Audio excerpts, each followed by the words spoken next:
Okay, so isang mapagpalang araw po sa ating lahat sa isang malupitang kwentuhan po ang ating namin sa inyo. Okay, so dito po pag-uusapan natin ang buhay network.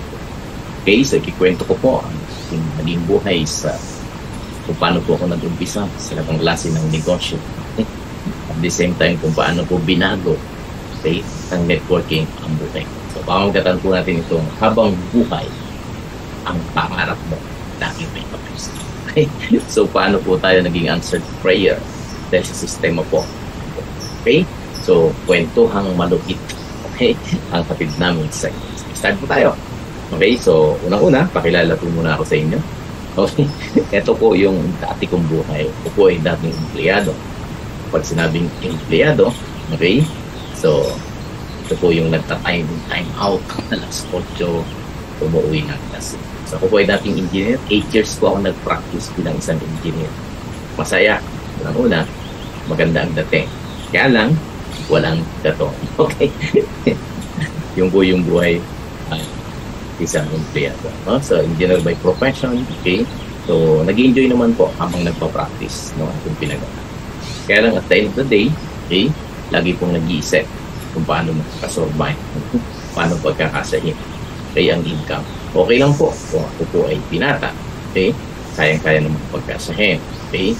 Kasi hindi naman humihingi ang magulang. Kaya lang, kung ako po ay nagpamilya, kung ko po na-realize, hindi sapat ang income. Okay? So, maganda po dyan. Okay? Ako po ay nakapag-asawa ng isang empleyado. Likes attracts like. Empleyado. Okay? Alam nyo naman po ang empleyado. Okay? Especially sa mga kababahihan. Okay? Ang mindset po niyan is maghanap ng makapangasawang may matatanging buwan. Kaya karamihan po sa mga Pilipina ay napupunta sa mga empleyado. Okay? So, parehas po kami nagtatrabaho. Okay? Pero nung kami po ay bumuo ng pamilya, ayun po. Doon po nag-start yung struggle sa buhay. Okay? So, ayun po. Okay? Awa po ng Diyos. Okay? Dahil sa may pangarap, naranasan din po namin mag-abroad. Okay? Grabe po yung trials, grabe yung struggle sa buhay. Sa murang edad, yung kinailangan po ng asawa, ng abroad para makasurvive. Okay? When you say word makasurvive, okay, alam niyo po, napaka-hirap talaga sa pera. Okay? Grabe po yung dinanas namin. Okay? So, kaya lang, sabi nga, sakripisyo para sa pangarap, para sa pamilya. Okay, actually po, dalawa po kami nag-apply noon sa pag-abroad. Kaya lang, sa usapan po kasi namin, isa lang po. Okay, ang dapat umalis sa amin. Kasi kailangan po pag-aaruga sa amin. Okay? So, grabe po yung sakripisyo. Okay? Nag-start po yung mundo namin. Okay? Way back 2006 nung naintindihan po namin. Okay? Na paano at ano ang dapat gawin para matupad ang mga pan. Okay? So, nag-start po yan nang mamit namin ng aming mentor. Okay? So, ipawit po ng aming mentor. Okay? Para magkaroon ng tamang alignment ang buhay, kailangan po isulat ang mga pangarap. Kaya ang tanong dito is, what is your dreams? Okay? So, doon po, okay? Trinay po namin gawing specific ang mga pangarap namin. Okay? So, unang-una, nangarap po kami magkaroon ng bahay at lupa. Okay, so ang tanong, magkano? Yan. Nangarap po kami magkaroon ng sasakyan. Okay? Anong model? Okay? Fortuner na black. Magkano? Ayan po. Okay, nangarap din po kami magkaroon ng savings para po sa amin. 4 na. Okay? So, ay anong idea po ng pagpapaaral, no, sa mga prestige na mga universities. Eh, ang budget po dyan, always mga 1 million po. Okay? Ang budget po sa pagpapaaral. Magandang eskwela na po. So, 4 po ang anak namin. Okay?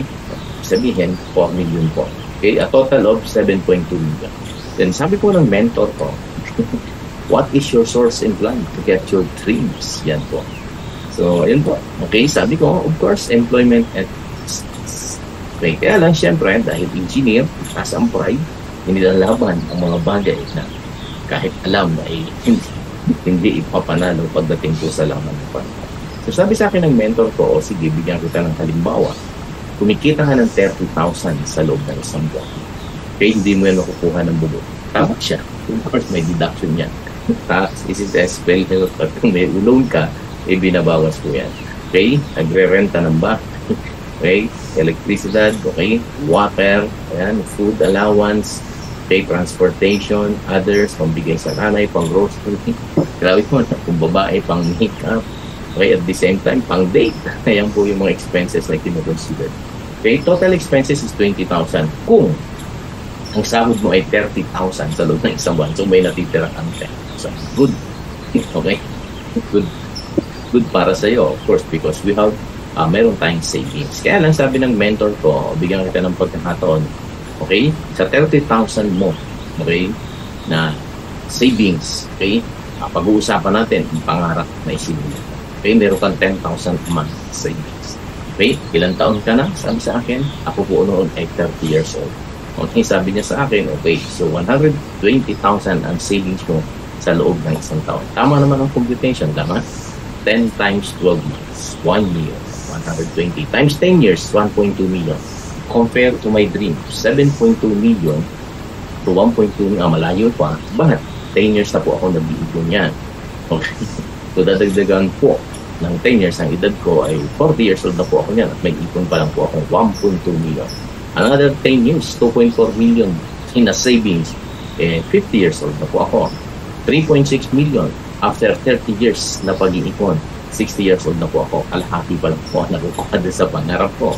Pagdating po ng 4.8 million na savings for 40 years na pag-iipon, 70 years old na po ako. Pagdating po ng 6 million, okay? Ayan po, 50 years na pag-iipon, 8 years old po ako noon. At 7.2 million, it takes 60 years na pag-iipon. Ilan taon na po ako na? After 60 years, 90 years old. Kaya karamihan po sa mga nangangarap, mas nauunang makuha po. Okay? Mas nauunang makuha yung mga nangangarap kesa sa pangarap. Tama o sobrang tama? Sobrang tama po. Okay? So that's I realize na okay, na mahirap kunin kasi una-una, yung pinag-uusapan namin dito, take note na. Okay, take note po. Yung pinag-uusapan po natin dito ay may savings na 10,000 kada buwan. Pero can you imagine? 10,000 savings po. Meron siya every month. Pero ang tanong, nakuha po ba niya yung kanyang pangarap? Hindi po. So what if, kaibigan, kung nakikinig ka ngayon sa ating kwentuhang malupitong, okay, malupitan, okay? Kung nakikinig ka ngayon sa ating kwentuhan, yung nakakaipon ng 10,000 kada buwan, hindi na po ang pangarap. Because it takes 60 years na pag-ipon. Okay? So, masakit, what if wala pong ipon na 10,000 kada buwan? Gaano po kalabo ang mga pangarap natin? This is the reality. Okay? So, by the way, tingnan natin yung buhay ko. Okay, realistic po. Ang sahod ko po, okay, noong 2006, when I was 30 years old, 24,000 isang buwan. Reality-wise, totoo na may deductions. Nakapag-uwi lang po ako ng 8,000 kada buwan. Kaya lang ang tanong, ang 8,000 kada buwan po ba, kaya maiuwi, maibigay sa pamilya? Hindi po. Kasi unang-una may i-considered kang expenses. Number 1, transportation from Cavite to Manila. Okay, so 100 pesos po yan, balikan. 1.5 for the next 15 days. Food allowance is 100 pesos and 1.5. Okay, house in loan po yung aming bahay, so 4,200 po yan. Which is save mo talaga yan, 2,100. Okay, so ilaw at tubig is 1.8 per month, so 900 po yan. So every 15 days, so a total of 6,000 expenses. Okay, sa libabawas mo sa inuwi mo na 8,000. 8,000 minus 6,000, napakadaling computer. Magkano po ang natira? 2,000. 2,000, ang gabi po, no? Okay, meron kang meron kang tatlong anak plus asawa. Ano, magkakasya o pinagkakasya? Pinagkakasya po. Okay, so doon po nagagamit ang skill ng pagtitipid. Okay, kung magaling ka magtipid, mapagkakasya mo. Okay, pero siyempre, hindi mo pagkasya, distract. Okay, yun po yung masakit na rin. So, basically, pinag-usapan po namin ng mentor ko yung business. Kasi una-una, natuldukan, okay? Nakapag-decide po ako, kaya therefore conclude na ang pagiging empleyado po, hindi ko talaga, o hindi mo ako pampangan. So, negosyo, pag-usapan natin ang negosyo. May mga traditional na negosyo, amprove at franchising. So, we have two kinds of businesses. Okay? So, traditional business, ito po, kailangan mo ng malaking karunungan. Tapos, dagdagan mo ng malaking kapital. Okay? Because sa computation, 10% of capital is your income. Okay? Kung meron kang kalahating million ngayon, magtatayo ka ng internet trade. Okay, o internet shop, okay, computer shop, okay, pwede kang kumita ng 50,000, 10% of your income, half million ang tuunan mo. Kaya lang ang tanong, okay, times comes, okay, yung computer shop mo ay magkakaroon okay, ng kakompetensya. At the same time, you have the same place, okay, so ang mangyayari po, yung 50,000 mo madidivide, okay, kung ilang computer shop ang nandun sa lugar mo. So basically, at the end of the day, para ka na rin kung emplea. Okay, minsan ang buhay mo. Okay, yan ang buhay ng mga traditional business. Kaya po, wala ka na balitaan na sari-sari store, okay, nag-grocery. Tama o sobrang tama? Sobrang tama po. Okay? So, sa franchising naman, well, medyo mahirap sumabay dito kasi una-una, reality-wise, napaka-okay po ng franchising. For example, fast food, Jollibee, we need 45 million po. Yun, grabe po, no? Yung basic na mga gas station po, I think 6 million ang franchise na. Eh, tanong, may million po ba? Wala tayong million. Kaya franchising is good, but hindi fit sa sitwasyon. Okay? So, ang tanong, meron po bang pag-asa? Okay.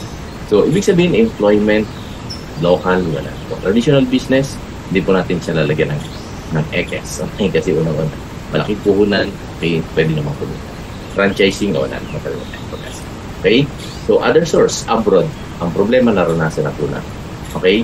Hindi rin ho lahat siniswerte sa pag-abroad. Kadepende kung ano po yung kapasukong trabaho. At the same time, marami po talagang mga kwento na malulungkot sa mga nag-abroad. Tama? May kwento nga po dyan. Pag-alis, 2 anak, pag-uwi, 3 na.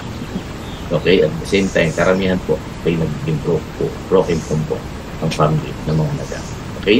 So, I will not advise na mag-abroad. Okay? So, another thing is treasure hunting. Source pa rin po yan, kaya lang hindi na siya masyadong puso. Okay? Kailangan mo rin dyan ng malaking capital contest. Filipino Got Talent, reality show, awag ng tanghalan. May talent po ba? Oh, ako po, wala. So, i-guess po sa akin siya. Okay? Showbiz. Medyo pasok po tayo dyan kasi yan po yun. Dati nating trabaho. Kaya lang, stress din po. Nakakapagod din po. Pero lang. Okay, loto. O, tumataya. Okay. Yun po yung problema. No? Medyo mahirap. Kaya sa statistic is 1 out of 42 million. Kaya medyo mahirap po. Tamaan mo. Okay? So, sports, isa lang magmupakya. Okay? Politics, medyo kailangan din po dyan na pera para makasabay ka sa dynasty, mga politicians. Sindikato, awag na wag na po namin. Okay? Medyo hindi po maganda practice. Okay? So, mana, basically, kung may pagkakataon, talaga kung anak ng di good for you. Okay? Kaya lang, ang mahirap, ano ipapamana? Yun lang. Ang mahirap po, ang pinapamana ay utak. Okay, ayan po. So, 5M, basically, magandang source. Pag maghanap ng matandang mayamang dali mo. Pwede. No?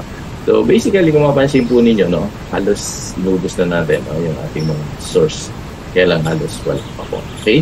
So, sa akin po, hindi fit lahat. Kaya, ang ginawa ko po noong 2006, mismong mentor ko ang nagsabi sa akin, mag-networking, mag-multi-level marketing na. At the same time, yung tinanong ko siya, di ko ba scam yan? No, it's not a scam. It's a kind of business as of now. Sabi nga po, nag-i-innovate ang mga negosyo. Kung dati traditional franchising lang, ayun po, ng mga direct selling. Okay, at the same time, meron akong tulad na tawag natin multi-level marketing. At ang maganda, binakapan po siya ng mga magyayam. Na nagbibigay po talaga ng magandang advice about networking. Tulad po ni Bill Gates, no? Tinanong po siya ni Oprah Winfrey. Sabi ni Oprah Winfrey o Mr. Bill Gates, kung hindi mo na invento ang Microsoft, okay, ano kaya ang negosyo mo? Yan, sabi ni Bill Gates, if I would be given a chance to start all over again, okay, I would choose network marketing. Grabe ba? Bill Gates. Grabe po, mag-umpisa daw siyang muli mag-networking siya. Kasi una-una, sa network is a law of leverage kasi. Kaya sabi naman po ni Jim Rohn, kailan naman to, siya, a very successful, okay, speaker, motivational speaker. Network marketing is the big way of the future. Grabe, no? It's taking the place of franchising, which now requires too much capital for the average person. Ito raw po yung talagang magiging trend pagdating na panahon. Yung mga malaking franchising, tulad ng pinag-usapan natin kanina, tatapatan po ng networking. Okay, at sabi naman po ni Robert Kiyosaki, motivational speaker din po, marami siyang libro na isigulat na tulad ng Rich Dad Poor Dad, no?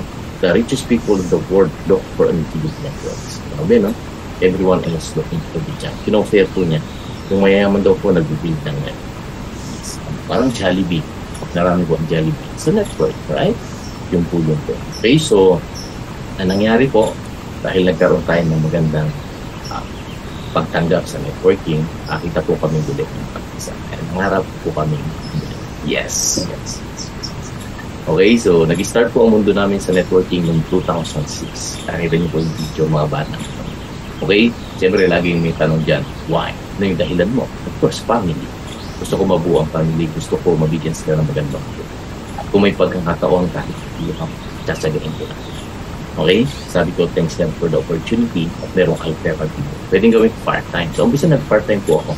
Kaya lang, after 4 months po, nung nakita ko na potential talaga ng itong klase ng negosyo. Ako po ay nag-resign. Binigyan ko talaga siya time na karami. At the same time, okay, maranasan ang hirap. Ang ma-immune na ako sa hirap. Paano daw sa networking na yan? Okay? So, inubos ko ang tiyak sa katawang. Grabe po, luha, pawis, lahat po yan yung lumabas. Ako po ay so, ang maganda po sa networking, enjoy mo lang. Enjoy mo lang. Okay? Sabi nga, pag sumagad ka na sa lahat ng hirap, sobrang hirap na ang dinanas mo. At makakaranas ka na rin dito. Okay? So, dahan-dahan pong nagbago. Okay? Una-una ang pananaw namin, at the same time, ang buhay na rin sabay. Habang kami po ay talagang grabe, ini-enjoy. So, reality-wise, comparison lang po ba? Tingnan nyo po nga, 8 years pong empleyado, 5 misis, 5 taong sinis sa abroad. Alam nyo na ipundar namin. Maliit na bahay. Low-cost housing. Dito lang sa Cavite, sa City Halls. Grabe po, no? Pero tingnan nyo po yung pagkakaiba. Okay, 1 year in 6 months. Full-time po ako. Okay? Nag-resign na po ako. Si Miss din na nag-abroad. Talaga kung kumahataw kami. Grabe po, halos walang gabi-gabi. Makatulog kami ng 4 na oras ng swerte po. 1 year in 6 months, nakabili pa kami ng 2. Ang maganda na ikas na po namin siya. Grabe po, blessing after blessing. At ang good news, grabe, after 2 years, ni sa isip po, hindi po talaga siya naisip na darating ang buhay na magkakaroon kami. Sabihin natin maayos na ba? Kung hindi tayo nagsisiksik. Kahit medyo maliit ang pamilya, okay, at least yung kanya-kanya po ako. Grabe po yung mundo ng networking. At ang good news na extend ang blessing. Bakit po? At mga magulang ko po ay wala ng sariling bahay. Kasi mahirap lang din po ang family namin. Kami po ay mga talagang tubong ng ko. Kami po ang mother ko, grade 5, grade 6. Siyempre sa Bicol, ano po ba alam na trabaho namin ng pamilya namin?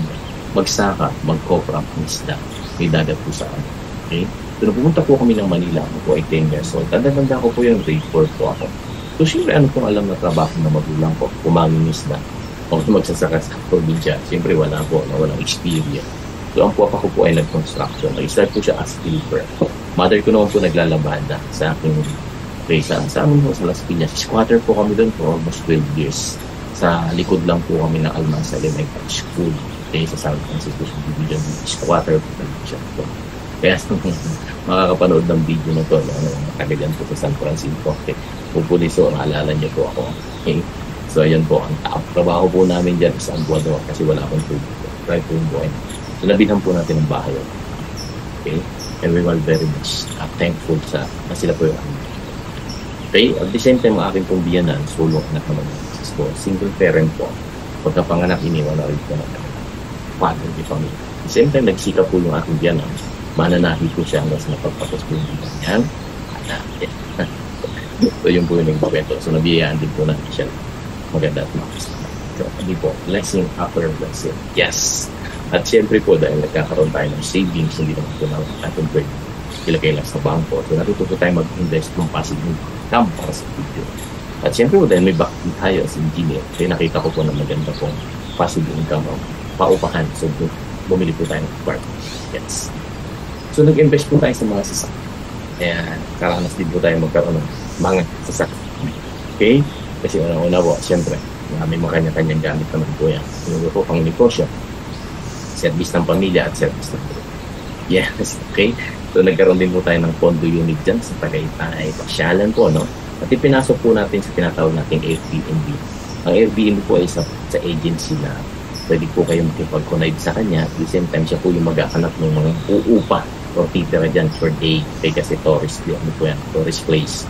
Okay, sa maraming tourist na umakit ng Baguio, ay makipag Tagaytay, no? Nag-aanap ng mga medyo mura o natutuluyan. At yun po yung naging negosyo. Okay, so napagdan po. Ginagamit ko rin po siya pag meron po kami mga team painting, mga medyo. Yes, grabe po. So, good news, grabe, pero nagkaroon din tayo ng bukit dyan sa Buong Residences beside De La Salle. No? Kasi alam niyo po yung likod niya ay De La Salle University na pangarap po namin mag-asawa na makapag-aral. Yan, siyempre sa hirap ng buhay, yun nga makatapak sa Lasal din namin nagpapak. So, ang maganda po sabi nga, yung pangarap natutupad at matutupad yan, hindi man sa iyong marahil. Kasaling lahat. Nangyari po yan sa aming po at De La Salle University at good news. Marami po, nakatapos na po siya. Okay? Almost 5 years po siya nag-aaral doon kasi 4 years yung kanyang course psychology at kasi then nag-masteral po siya. May-survive po namin ang lahat ng expenses. Marami po, medyo madugo, pero kaya-kaya. Kasi unang napakaganda po. So, nagtayo rin po kami ng mga commercial space. Sa future, paupahan, marami po. Kasi medyo commercial space po yung lugar dito sa Dasmariñas. Kaya bago po mag-pandemic yan, papagpatayo pa po tayo ng additional na tatlong space. Yung po kasi isang bumbayan natin namin sa tatlong. At noong 2020, we decided po na magkaroon ng mga traditional na negosyo as passive income. Kasi sayang naman yung oras. Okay? Yan, 2020, nag-start po kami mag-traditional negosyo. Ang una po namin negosyo is laundry business. Grabe po. Medyo malaki lang ang buko ng kaya nakapag-enjoy kasi maganda po talaga kitaan.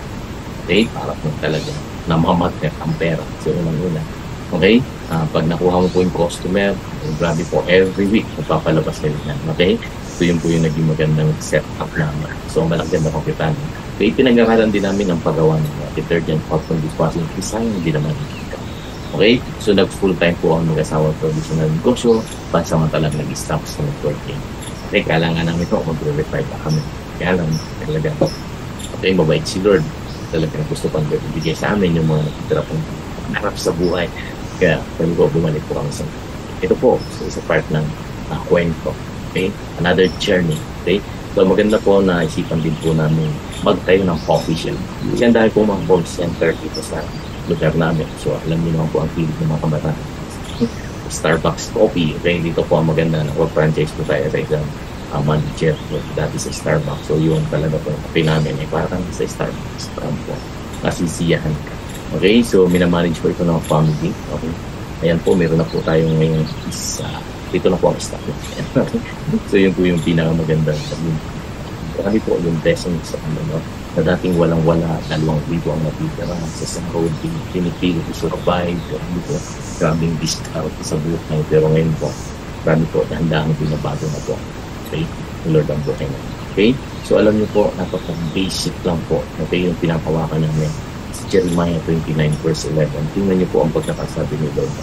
For I know the plans I have for you. Sabi po ni Lord ang kay Jeremiah. Declares the Lord. Plans to prosper you and not to harm you. Plans to give you hope in a future. Plano po ang nabigyan tayo sa gabang po. Kaya huwag po kayong susunod. Huwag yung susunod ang pangarap ninyo. Marami po. May tamang panahon, tamang opportunities sa bawat manyarin na. Okay, so bigyan ko lang kayo ng idea. At least magkaroon tayo ng idea paano po na i-apply ang ating mga sarili sa pangamba. Okay, basically, simple lang po. Dumaan din po tayo sa sobrang hirap ng buhay, pero kasama po yan sa plan ni Lord. Kasi una-una, hindi mo ma-appreciate ang githawa kung di mo nakamit sa hirap. Okay? Okay, very so much for it talaga. So, ang kuni po basic lang no, way back 22 years old ako na ako graduate ng trabaho ako nag-teacher, sumawag po ako ng 30 years old. Kung tatanungin niyo po ako ay nag-pray, of course, nag-pray a lot kasi una-una din po tayo kumakapit sa nasa taas. Okay? So, ang maganda lang po, no, yung mga tanong, bakit delay? Bakit hindi po ako naging answered prayer? For almost 8 years po, ako po nagtatrabaho. Basically, meron lang po talagang dapat i-correct sa ating mga prinsipyo. Okay? at kailangan ma-experience mo, okay? Para magkaroon ka ng comparison kung dapat ba talagang i-give up ng isang bagay, okay? Sabi nga ng mentor ko, bilisik lang, yung mga prayer ko ay deserving naman ako kasi para sa pamilya. Kaya lang may tanong daw si Lord niya. May tanong daw si Lord na hindi ko masagot-sagot. Okay? So ano daw yung, tatanong ko siya, ano yung tanong ni Lord?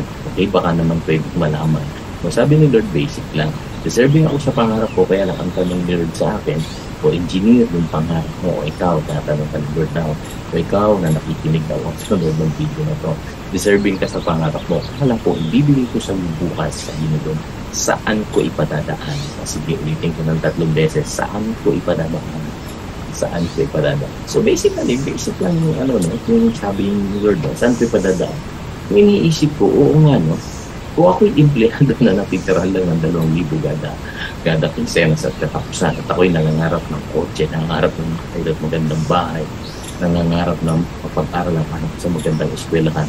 Kaya tanong, talaga hindi ko magagawa yan kasi unang-una, okay, yung binibigyan ko ng oras, yung binibigyan ko ng time ng aking lakas talino, yung 2,000 lang ang binibigay sa akin. So, ibig sabihin pala, hindi pwedeng i-deliver mo sa ginagawa ko yung pangarap ko. Kaya pala siya nag-delay. Nakuha niyo po. So, what we need is to align muna yung sarili natin na pwedeng kitain, okay, yung pangarap natin doon sa ginagawa natin. So, alam niyo po nung sabi ng mentor ko, magnegosyo pa, wala akong malaking puhunan. Kaya sabi niya sa akin, maghanap ka ng legit, okay, na magandang produkto na isang networking company. At yun po, awa po ng Diyos, sabi, blessing ko kasi may nag-invite sa amin sa ganitong kasi ng system. Nung nakita namin na potential ang produkto, okay, at rinabaho po talaga namin. At the same time, we have the same prayer naman po. Takwa ng Diyos, dandaan po yung binigay kasi naka-align na po ako dun sa aking mga pangarap. O yun po yung advice ko sa inyo. Kung nararamdaman po ninyo talagang yung ginagawa natin, hindi nakakapag-produce na magandang income, okay? We may try to decide na magdagdag po kayo. Kasi sa pinakamagandang pwede nyo idagdag yung natawag yung networking kasi una ikaw yung post dito. Okay, hawak mo yung oras mo at the same time talagang nakadepende sa trabaho mo yung income na gusto mo. Kaya mas malaki income, masisipagan, tsagain. Yung po yung pinakamagandang may advice ko sa inyo. Okay? So, grabe ko ang pinaging kwento na malupitang kwento at patungo sa magandang buhay. So, kapatid, ano man yung sitwasyon mo ngayon, hindi pa yan yung final destination. Okay? Talagang pinadadaan ka lang dyan para ma-appreciate mo ang ginagawa. Kaya pag nagawa mo na yung mga pangarap sa buhay, may enjoy mo talaga siya. So, sabi nga nila, kung sino ka ngayon, pero yung mga desisyon mo na tama, okay, normal lang yan. Kung sino ka ngayon, dahil dinaan mo na lahat, eh, dyan ang magiging resulta. Okay? Yung desisyon mo ngayon, yan ang magiging resulta ng buhay mo in the future. Okay? So, sana po nagkaroon ako ng magandang kumbaga, aral mo sa mga nakakapapakot itong video na ito. Ikot mo na lang kung may kwento yung video na ito. Kasi una-una, naisip ko lang naman ito. Okay na, para at least makapagbigay ng mga konti idea at pag-libang-libang lang din kung naikipagkwentuhan sa ko. Okay, muli po, Engineer Paul San Diego, ang kabang lingkod po. At ako po ay nasa networking business ngayon. Kung kayo po ay gustong magpa-pumasa, gusto pong naghahanap kayo ng grupo na pwede makatulong sa inyo at gabay para po sa inyong networking business kung wala po kayong kumpanya na naiisip. Okay? So, just message us lang po. Okay, pagtulungan po natin. I have almost 17 years experience po sa network. At the same time, meron po tayong puso. Okay? So again, maraming salamat po. God bless po sa atin. Okay? God bless. Thank you so much. God bless. Thank you.